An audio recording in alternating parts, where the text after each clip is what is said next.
وہ اگلے بندے کو بالکل ویسے ہی سمجھ رہا ہوتا ہے، اور ہم اپنی خصوصیات دوسروں میں دیکھتے ہیں اور سوچتے ہیں کہ وہ ایسے ہیں جیسے اصل میں ہم ہیں۔ اچھا، بات ہو رہی تھی چین اور امریکہ کی کہ ان دونوں ملکوں کے وزرائے خارجہ ملے ہیں الاسکا کے اندر۔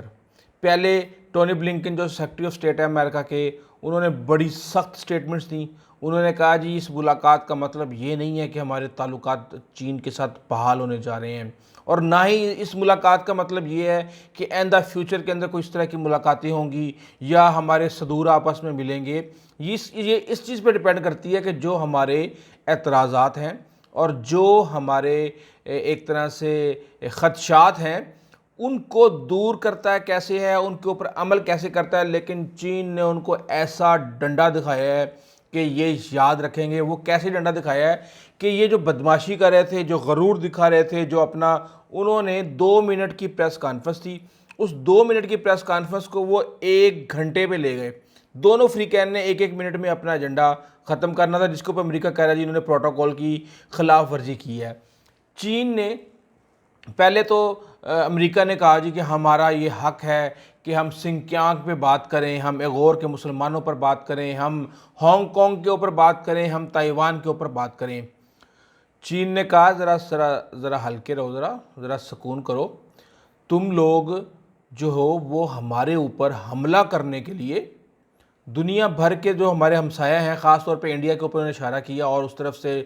کوریا، جاپان، اور جو ایک طرح سے ایک بلاک پورا وہاں پہ آسٹریلیا اور کوڈ بن رہا ہے، اور تم ہمارے ہمسایہ ممالک کو کہتے ہو کہ جا کے چین کے اوپر حملہ کرو، تم ان کو اکساتے ہو، اور تم یہاں ہمیں تم باتیں کر رہے ہو تم کہ جو ہے نا ہم غلط کام کر رہے ہیں۔ انہوں نے کہا جی کہ اس کے اندر نا جیک سلوان بھی تھے جو سیکیورٹی ایڈوائزر ہیں، اور ساتھ میں جو چائنیز وزیر خارجہ ان کے ساتھ ایک انتہائی سینئر سفیر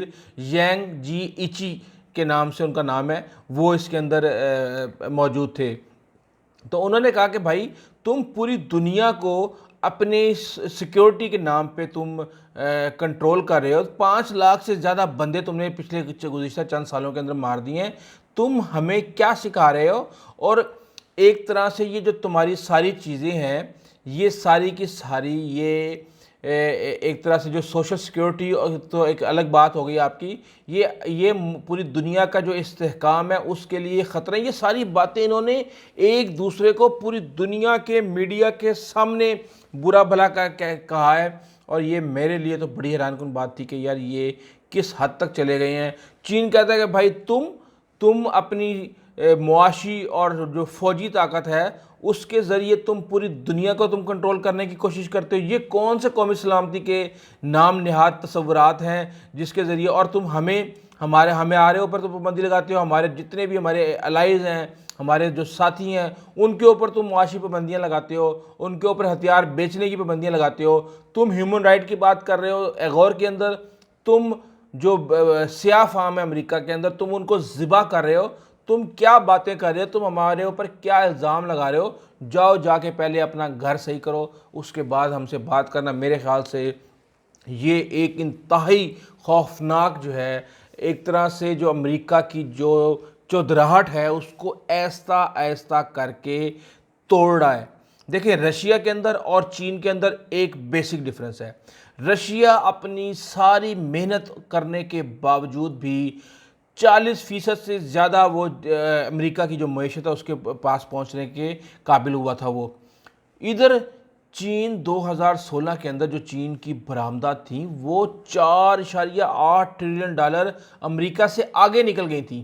ابھی بھی بڑا تھوڑا سا مارجن ہے، تھوڑا سا تو نہیں ہے، ویسے زیادہ ہے، لاسٹ میں نے ابھی چیک کیا تھا تو $16 ٹریلین امریکہ چین کی تھیں، $26 ٹریلین جو ہیں وہ امریکہ کی تھیں۔ لیکن کہا یہ جا رہا ہے کہ اس وقت 8% اتنی کرائسس کے اندر بھی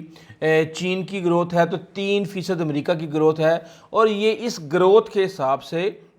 یہ فرق جو ہے یہ زیادہ عرصہ نہیں رہے گا۔ اور ہم نے دیکھا تھا کہ جب چین بند ہوا تھا کرونا کی وجہ سے تو پوری دنیا ہل گئی تھی۔ آپ چین کو نقصان پہنچائیں گے تو اس کا جو اثر ہے، اس کا جو ایفیکٹ ہے وہ پوری دنیا پہ اتنی تیزی سے پھیلے گا، اور خود $300 ارب جو تجارتی خسارہ ہے امریکہ کا، $450 بلین کی اشیاء ہر سال چین سے امریکہ منگواتا ہے، اور خود جو امریکہ سے چیزیں جاتی ہیں وہ $125 بلین بھی نہیں بنتی۔ تو آپ اندازہ لگا سکتے ہیں کہ پہلے تو وہ معاشی طور پہ اس نے اتنا پوری دنیا کو لنک کر لیا ہے، اور ٹونی بلنکن اس لیے کہتے ہیں کہ امریکہ کے لیے اس صدی کا سب سے بڑا جیو پولیٹیکل جو امتحان ہے وہ چین ہے۔ اچھا، اس کے علاوہ ایک اور میں آپ کو بات بتا دوں، آپ ظاہر سی بات ہے یہ تو اب انٹرسٹنگ ہوگی آپ کے لیے، کہ بھارت کے لیے بری خبر ہے۔ بری خبر اس طریقے سے ہے کہ ہم نے پہلے کہا تھا کہ شاید بائیڈن کے آنے کے بعد بھارت کے لیے کچھ مشکلات ہوں۔ مشکلات اس طریقے سے ہوں کہ جو انسانی حقوق کی خلاف ورزی ہو رہی ہیں وہاں پہ، خاص طور پہ مودی کے لیے، اس کے اندر جمہوری اقتدار کا جو وہ نقصان پہنچا رہا ہے، وہ جس طریقے سے اپنے جو سیاسی مخالفین ہیں ان کو جیلوں میں ڈال رہا ہے، بھارت کے مسلمانوں کے ساتھ جو رویہ اختیار کیا گیا ہے وہ آپ سب کے سامنے ہے۔ کشمیر میں آرٹیکل 370 جو ختم کیا گیا ہے، ان سب کے اوپر باب مینڈیز ہیں، یہ ہیں ہیومن رائٹس جو سینٹ کی جو ایک کمیٹی ہے ہیومن رائٹس کی، اس کے یہ سربراہ ہیں۔ انہوں نے ایک لیٹر لکھا ہے، اور وہ لیٹر لکھا ہے وزارت دفاع کو۔ وزارت دفاع کو اس لیے لکھا ہے کہ جو وزیر دفاع ہیں لائیڈ آسٹن، وہ پہنچ چکے ہیں ادھر انڈیا میں، اور ان کو کہا گیا کہ آپ یہ ساری کی ساری باتیں جو بھارت کے وزیر دفاع ہیں ان کو آپ یہ بتا دیں کہ امریکہ کو اس کے اوپر شدید کنسرن ہے۔ بے شک آپ ہمارے اتحادی ہیں، ہم نے آپ کو چین کے خلاف استعمال کرنا ہے، ہم نے بحرہ ہند کے اندر آپ کے ساتھ مل کے چلنا ہے، ہم نے جاپان، آسٹریلیا اور آپ کے ساتھ ایک کوارڈ گروپ بنایا ہوا ہے جو کہ بہت انتہائی اہمیت کا حامل ہے، لیکن اس کا مطلب یہ نہیں ہے کہ یہ ساری کی ساری چیزیں اگنور ہو جائیں گی اور ہم آپ کو کچھ بھی نہیں کہیں گے۔ آپ اس کے اوپر بات کریں ان سے، اور اس کے علاوہ ان کو یہ بھی بتا دیں کہ ہم نے ترکی کے اوپر پابندی لگا دی ہے، اس نے S-400 روس سے خریدا تھا، آپ بھی S-400 پیمنٹ کر چکے ہیں اور آپ کو ڈیلیوری ہونے والی ہے اس سال کے اینڈ میں، تو آپ کے اوپر پابندیاں بھی لگ سکتی ہیں، اس لیے آپ ذرا محتاط رہیے گا۔ یہ پیغام وہ لے کے آ رہے ہیں۔ اس کے علاوہ اور بھی ظاہر سی بات ہے، دونوں ایک طرح سے اس خطے میں بہت بڑے اتحادی ہیں، صرف بری باتیں نہیں ہوں گی، اچھی باتیں بھی ہوں گی۔ تو یہ چیزیں اس وقت چل رہی ہیں خطے کے اندر، اور اس حوالے سے جو بھی لیٹسٹ اپڈیٹ آئے گی انشاءاللہ ہم آپ کو دیتے رہیں گے۔ اور اگر آپ نے ہمارا چینل سبسکرائب نہیں کیا اور آپ مناسب سمجھتے ہیں تو ضرور کیجیے گا، کمنٹ ضرور کیجیے گا، بتائیں کہ آپ کی ویڈیو بہت بری ہے، بہت اچھی ہے، اس کو کیسے امپروو کر سکتے ہیں۔